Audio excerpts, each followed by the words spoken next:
La cara que ves en tu pantalla cada mañana, ese rostro angular, esa voz incisiva que disecciona la vida de los demás, es la imagen de Antonio Rossi. Para ti, es el colaborador estrella, el periodista forjado en la cantera más influyente de la televisión. Pero esa imagen es una máscara, es una armadura meticulosamente construida. Detrás de la confianza se esconde la historia de un fracaso físico que casi lo destruye. Detrás de las alianzas estratégicas se oculta la devastación de amistades rotas.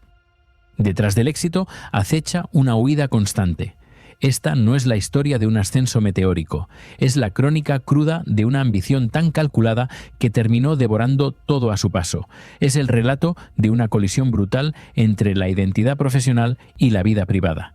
Estás a punto de descubrir que cada escándalo que ha protagonizado, cada ruptura que ha sufrido, no fue un accidente, fue la consecuencia directa de una decisión.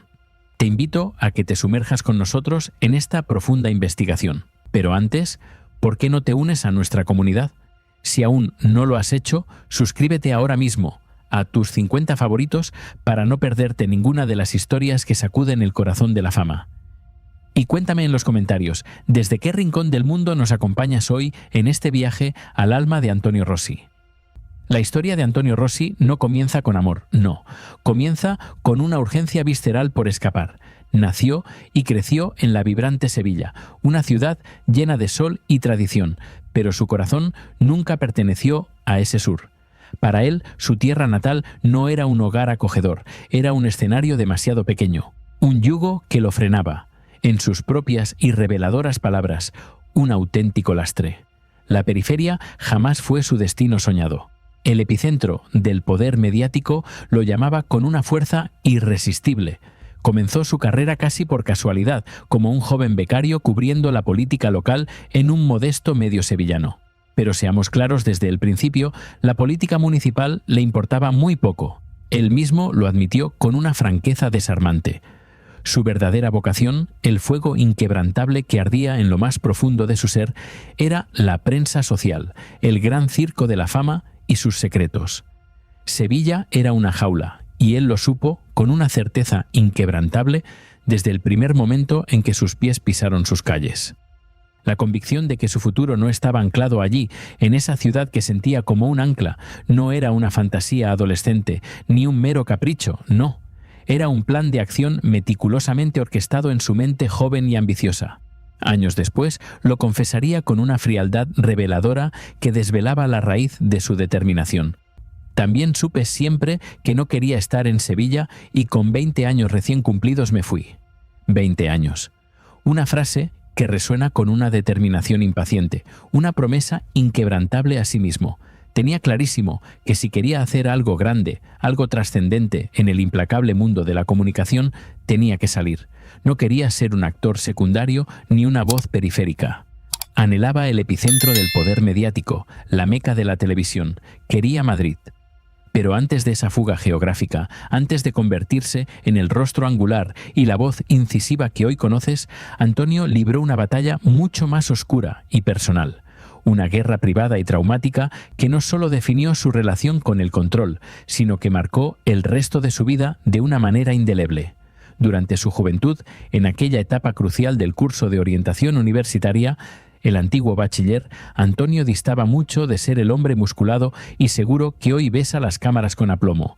Sufría de un sobrepeso severo, y no hablamos de una cuestión estética menor, una simple preocupación por la imagen, hablamos de un problema médico grave. Una amenaza palpable para su salud y bienestar.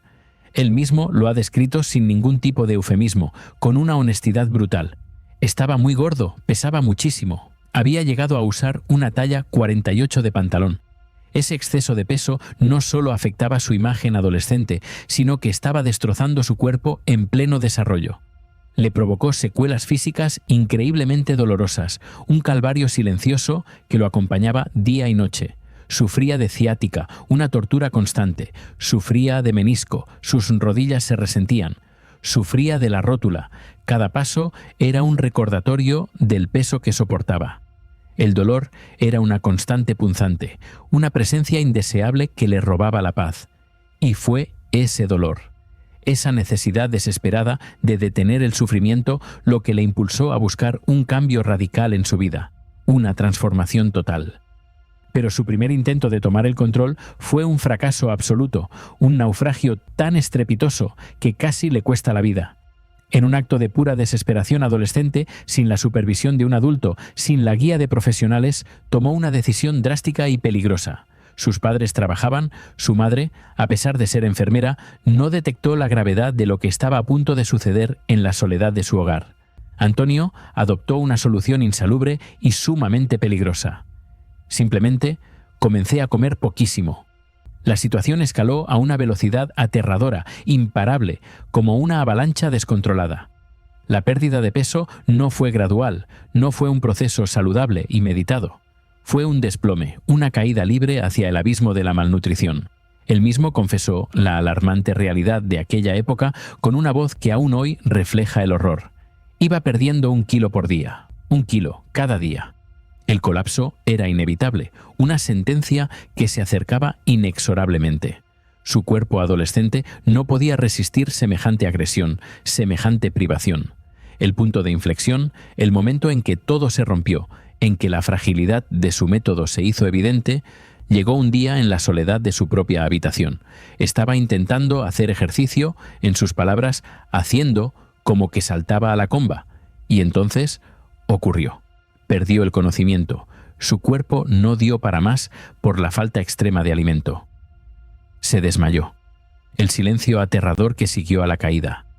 El terror indescriptible de despertar en el suelo, desorientado, dándose cuenta con una punzada en el pecho de que había ido demasiado lejos, que había cruzado una línea sin retorno. Ese susto. Ese es el momento en el que tocó fondo, el auténtico despertar. Fue el verdadero punto de inflexión, el ancla que lo devolvió a la realidad. Solo entonces, después de haber fallado estrepitosamente en su primer intento de autocontrol, de haber coqueteado con la muerte, aprendió la lección más valiosa y brutal de su vida. Comenzó a hacer las cosas bien, a buscar la ayuda adecuada, a emprender un camino saludable y de forma disciplinada, metódica, logró perder 20 kilos en 1 año, una victoria ganada con sudor y sacrificio. Esta experiencia, este calvario juvenil, no es una mera anécdota en la biografía de Antonio Rossi. Es la clave fundamental para entender su lado más humano, más vulnerable. Es el origen inconfundible de la armadura que construiría en su vida adulta, la coraza de hierro que lo protegería del mundo. Su posterior obsesión por el CrossFit, su transformación muscular asombrosa, su meticuloso control de la imagen pública, nada de eso nace de la vanidad pura, de un simple capricho estético. Todo nace del miedo. Nace del pánico residual, de la sombra persistente de aquel joven frágil que, una vez, perdió por completo el control de su propio cuerpo. La ambición por triunfar se entrelazó con la necesidad de controlar, de nunca más sentirse vulnerable. Una vez en Madrid, con ese miedo grabado a fuego en su memoria, con esa lección de vida incrustada en su ADN, su ambición desmedida se materializó a la velocidad del rayo, imparable. En el año 2005 cumplió su sueño más anhelado. Se unió al equipo de El Programa de Ana Rosa. Ese programa se convirtió en su hogar profesional, en la plataforma inmejorable desde la que lanzaría su consolidación mediática forjando su leyenda. Aprendió de la mejor, de la indiscutible reina de las mañanas. Describe a Ana Rosa Quintana como un ejemplo viviente de superación, de profesionalidad inquebrantable, de fortaleza inmensa. Tuvo un breve pero significativo paso por Qué tiempo tan feliz, donde trabajó junto a la legendaria María Teresa Campos, a quien recuerda simplemente como exigente, una maestra implacable. Pasó de ser el reportero incansable que perseguía la noticia en la calle, bajo el sol y la lluvia, a ser un colaborador fijo, con un asiento privilegiado en el plató. Su carrera ascendía sin frenos, meteórica. Su imagen pública era un éxito rotundo, inmaculada, reconocida por todos. Pero mientras la luz cegadora de los focos lo iluminaba, mientras su fama crecía imparable, Antonio libraba otra batalla de salud, una batalla oculta a las cámaras, un secreto bien guardado que amenazaba con destrozar su fachada. Hace muchos años, como él mismo relató con un escalofrío en la voz, sufrió un herpes zóster. Para muchos es una enfermedad pasajera, una molestia temporal que se supera con el tiempo. Para él fue una condena silenciosa. No fue algo temporal, no desapareció sin dejar rastro. Le dejó una secuela permanente, y era una secuela profundamente problemática para alguien cuyo trabajo, cuya expresión, cuyo rostro era su herramienta principal de comunicación. El virus le atacó de forma devastadora al nervio ocular del lado izquierdo de su cara, dejando una marca indeleble. Esto le provocó una asimetría facial, una imperfección que, aunque sutil para el ojo inexperto, se manifestaba en los peores momentos posibles, justo cuando la presión televisiva era máxima. «Cuando estoy cansado», explicó con una mueca de preocupación, «noto mucho que el ojo se cae». Imagina el pánico, el cansancio derivado de trabajar en televisión, las largas jornadas de grabación, el estrés constante de los directos, todo ello activaba esa secuela, esa debilidad oculta. Se convertía en una vulnerabilidad profesional inaceptable, una grieta en su armadura cuidadosamente construida. De nuevo, su cuerpo le fallaba, le recordaba su fragilidad. De nuevo, la amenaza omnipresente de perder el control de su propia imagen, la base de su imperio. Su búsqueda incansable de tratamiento no tenía nada que ver con la vanidad, no era una simple cuestión estética. Ha incluido moduladores musculares, pero, en sus palabras textuales, no estaba enfocado a la estética, sino a arreglarme un problema. Para él, encontrar una solución médica, aunque parcial, fue, literalmente, un descubrimiento absoluto. Fue ver el cielo abierto, la promesa de recuperar el dominio sobre su rostro. Este incidente, esta batalla silenciosa contra su propio cuerpo, solo refuerza el tema central de su vida: la lucha desesperada por el control de una imagen pública que siempre parecía estar bajo amenaza. Primero, por el peso desmedido. Ahora, por una parálisis facial incipiente, una advertencia constante de que la perfección es una ilusión frágil. Durante años, Antonio Rossi navegó las aguas, a veces turbulentas, siempre traicioneras, de la crónica social. Consolidó su posición como una roca, se hizo un nombre resonante, se convirtió en una voz autorizada, una opinión a la que se temía y se respetaba a partes iguales. Pero entonces, en el mes de marzo del año 2021, todo saltó por los aires, pulverizado por una explosión mediática. La emisión del docudrama de Rocío Carrasco, aquel grito desgarrador titulado «Contar la verdad para seguir viva», provocó un cisma, un terremoto de proporciones bíblicas que dinamitó alianzas, destruyó amistades que parecían inquebrantables y partió la cadena, Mediaset, en dos bandos irreconciliables. Se desató una guerra total, una confrontación sangrienta que no perdonó a nadie. Era una guerra encarnizada entre las dos productoras principales de la cadena, dos titanes enfrentados a muerte. Por un lado, la fábrica de la tele, la productora de Sálvame y del incendiario docudrama, con una postura radicalmente a favor del testimonio de Rocío Carrasco, una defensa que no admitía matices. Por el otro, Unicorn Content, la productora de El programa de Ana Rosa, con una línea editorial mucho más escéptica, más estética o directamente contraria al desgarrador testimonio. Y Antonio Rossi, el implacable analista, se vio atrapado sin remisión en mitad del fuego cruzado, en el ojo del huracán. Fue en el epicentro de esta tormenta mediática, en el fragor de la batalla, donde llegó su primer gran fracaso de credibilidad, un mazazo demoledor para su imagen de periodista intachable. Sucedió en un instante efímero, en un impulso dictado por la lealtad. Tras escuchar el testimonio de Rocío Carrasco sobre las infidelidades que Antonio David Flores habría cometido, Rossi cogió su teléfono móvil y, con una rapidez asombrosa, acudió a Twitter para expresar su postura. Corroboró la historia y, crucialmente, defendió a su entonces amiga, la aguerrida María Patiño. Escribió con la convicción del que posee la verdad: «En ese año empecé a trabajar». María Patiño siempre defendió, desde ese mismo año, que fue infiel David y no Rocío. Fue la primera y lo ha defendido hasta el final. Un tuit claro, una defensa apasionada a una compañera, un recuerdo de un hecho que él consideraba irrefutable. Pero entonces, el pánico. Solo 3 minutos después de publicarlo, Rossi, con un movimiento precipitado y tembloroso, eliminó el tuit. Desapareció, se esfumó de la red como si nunca hubiera existido. El motivo, la escalofriante realidad de la televisión en directo, de sus engranajes implacables. En ese preciso instante, en ese mismo y demoledor momento, su aliada María Patiño estaba en directo en su propio programa, desmintiendo, con una firmeza que resonaba en los hogares, el testimonio de Rocío Carrasco. Rosy se enfrentó a una elección imposible en una fracción de segundo, una decisión que marcaría un antes y un después en su carrera. Tenía que elegir entre lo que él mismo recordaba como verdad, lo que acababa de escribir con sus propias manos, y la lealtad inquebrantable a su bando, a su productora, a su puesto. Eligió la lealtad. Apretó el botón de borrar, y con ello borró también parte de su credibilidad. Ese acto, esa retractación pública en tiempo real, fue visto por todos, fue analizado al detalle por legiones de espectadores y compañeros. Fue una sumisión flagrante, una rendición clara a la línea editorial de su programa. Su credibilidad quedó para muchos socavada, dañada de forma irreparable. A partir de ese momento, su postura anti-Rocío Carrasco se solidificó, se atrincheró. Esa decisión le costó su puesto en el Sálvame Deluxe y lo encerró definitivamente en el bando de Ana Rosa.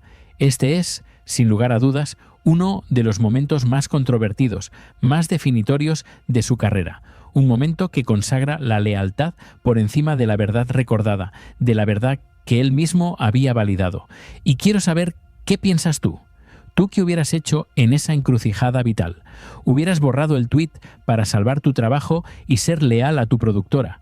¿O habrías defendido lo que recordabas como verdad, aunque te costara tu puesto y tus valiosas alianzas? Déjamelo saber en los comentarios, porque tu opinión importa en esta historia de lealtades rotas. Esa decisión profesional, ese tuit borrado en un instante de vértigo, no solo fue un movimiento estratégico, una fría jugada de ajedrez televisivo. Tuvo consecuencias. Consecuencias personales, devastadoras, que dejaron cicatrices profundas. Llevó al fracaso de una de sus amistades más importantes, una relación que consideraba sagrada, la de Belén Esteban. Para Rosy, Belén Esteban no era una compañera más, una cara conocida entre la multitud de colaboradores. Él la consideraba su hermano, un lazo de sangre no biológica, una relación profunda, forjada durante años en los pasillos, los camerinos y los platós de la cadena, un vínculo que parecía inquebrantable. Pero la guerra, la implacable guerra de productoras, lo cambia todo, lo corroe y lo destruye. En el mes de noviembre del año 2023, Belén organizó su fiesta de cumpleaños, una gran celebración, una reunión de amigos y compañeros.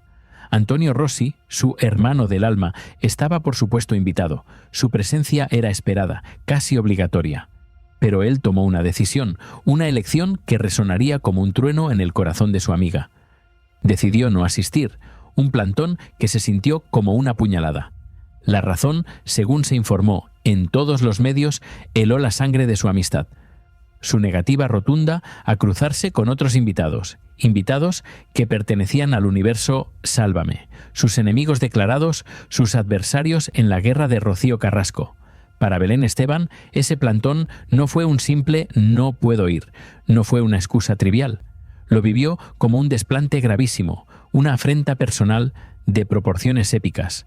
Lo sintió como una verdadera traición, una puñalada por la espalda de aquel a quien consideraba de su propia familia.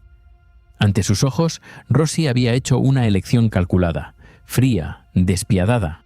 Había priorizado una guerra de productoras, una batalla de líneas editoriales y egos, por encima de su lealtad personal a ella, a la amistad que tanto habían cultivado.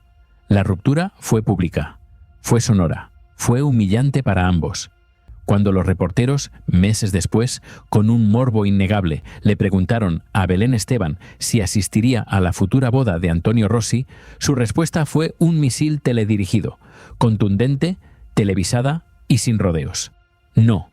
El cisma de Rocío Carrasco no fue solo una batalla mediática, fue el arma que destruyó sus lazos personales más fuertes dentro de la cadena, arrasando con todo a su paso. Mientras estas batallas públicas diezmaban su círculo social, mientras sus puentes personales ardían hasta los cimientos, Rossi se dedicaba a construir su armadura, a reforzarse desde el interior. Literalmente, reforzó el control sobre su imagen, esa imagen que tanto le había obsesionado desde que era un adolescente con sobrepeso, vulnerable y frágil. En el mes de agosto del año 2021, en plena guerra mediática y personal, tomó una decisión que, según él, no fue tomada a la ligera. Le costó 2 años completos de deliberación y angustia decidirse. Se sometió a un implante capilar, una inversión en su imagen, una capa más en su defensa. Regresó a televisión sin tapujos, con la cabeza rapada, mostrando el proceso con una transparencia calculada, como si quisiera enviar un mensaje: «Tengo el control». Paralelamente, intensificó su transformación física, cultivó una musculatura prominente a través del CrossFit, una disciplina de hierro. Empezó a lucir su cuerpo sin camiseta en redes sociales, a sus 42 años, con una exhibición que gritaba fuerza. Era la imagen de un hombre que, mientras veía su vida personal desmoronarse, se aseguraba de que su fachada pública, su cuerpo, su pelo fueran absolutamente inexpugnables. Era el control, de nuevo, el control total como mecanismo de defensa, como un escudo impenetrable contra el dolor y la vulnerabilidad. Y en medio de este caos profesional, de esta reconstrucción estética, Antonio Rossi rehizo su vida sentimental. Y como no podía ser de otra manera en su compleja existencia, generó un nuevo frente de escándalos. En el mes de noviembre del año 2021 hizo oficial su noviazgo. El hombre que compartía su vida era Hugo Fuertes, un joven modelo y exbailarín, un torbellino de juventud y energía. La relación desató una controversia inmediata, un huracán de dimes y diretes. Una controversia centrada, en primer lugar, en la gran diferencia de edad, un abismo generacional que alimentó el debate y la crítica. Las cifras alimentaron el morbo. En el año 2023, cuando anunciaron su compromiso, Rossi tenía 43 años. Hugo Fuertes tenía, en palabras de los medios y con un énfasis particular, tan solo 25. Una diferencia de 18 años que no pasó desapercibida. Pero el escándalo de la edad, pronto, se vio completamente eclipsado, sepultado por una controversia mucho más profunda, una controversia ideológica que tocó la fibra de la hipocresía. Los críticos no tardaron en señalar la aparente, y para muchos flagrante, contradicción de Antonio Rossi. Aquí tenías a un hombre abiertamente gay, que celebraba su amor y su futuro matrimonio con otro hombre, y al mismo tiempo, ese mismo hombre apoyaba públicamente al Partido Popular, el partido al que él dedicaba su voto y su adhesión ideológica. El PP, se le recordó una y otra vez con una acritud innegable, fue precisamente el partido que recurrió la ley que permitía el matrimonio homosexual ante el Tribunal Constitucional, intentando frenarlo. El partido al que él apoyaba había intentado activamente frenar el derecho que él ahora estaba a punto de ejercer con pompa y boato. Lejos de intentar moderar su perfil, lejos de esconderse de esta contradicción clamorosa, Rossi redobló su apuesta conservadora, se reafirmó en sus convicciones. Lo hizo en otros ámbitos de la vida pública. En el año 2023 se declaró absolutamente a favor de la gestación subrogada de pago y lo hizo con una frase que generó otra ola de críticas, una frase que resonó por su frialdad y su pragmatismo. Hay que pagar por la gestación subrogada, no creo en el altruismo. Se autodefinió sin complejos como de centro derecha. Se convirtió a ojos del público en la encarnación de una paradoja andante, la paradoja del conservador moderno. Un hombre que ejerce, en su vida privada, los derechos sociales más progresistas, aquellos que le permiten vivir su amor libremente, mientras defiende, en la esfera pública, posturas ideológicas conservadoras, incluso retrógradas para algunos. Y aquí es donde la historia se vuelve más compleja, más intrincada, aquí es donde su vida personal y sus ideas públicas chocan frontalmente, produciendo chispas de controversia.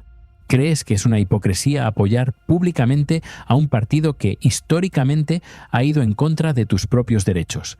¿O piensas que la ideología política y la vida personal pueden ir por caminos separados, dos sendas que no tienen por qué cruzarse?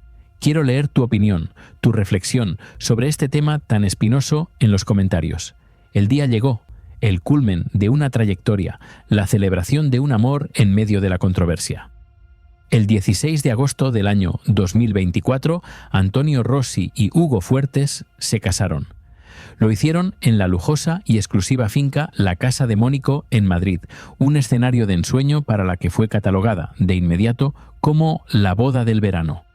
Fue un evento por todo lo alto, un despliegue de lujo y glamour, con más de 200 invitados que presenciaron el enlace. Los novios llevaban trajes de alta costura de Mansuluti, creaciones que requirieron un escaneo tecnológico de sus cuerpos para un ajuste perfecto, una muestra del control absoluto sobre cada detalle. Calzaban zapatos Glent, símbolo de elegancia. Hicieron su espectacular entrada al banquete entre mariachis vibrantes y bengalas que iluminaban la noche. Era un despliegue de lujo, amor y celebración sin igual. Sin embargo, como en toda gran historia de poder y ambición, la boda fue tan notable, tan comentada, por sus presencias como por sus estruendosas ausencias que resonaron más que los mariachis. La lista de invitados era, literalmente, un mapa de la guerra de Telecinco, un diagrama de alianzas y enemistades. Allí estaban todos sus aliados, todo el bando de Unicorn Content. Patricia Pardo, Cristian Gálvez, Viviana Fernández, confirmaban su lealtad, su inquebrantable adhesión a su productora, a su bando. Pero las ausencias resonaron más que los mariachis, más que las bengalas. La ausencia de Belén Esteban, su hermano roto, la ausencia de María Patiño, su antigua aliada. Esas sillas vacías confirmaron lo que todos sabían en el fondo. La boda no era una tregua, no era un momento de paz o de reconciliación.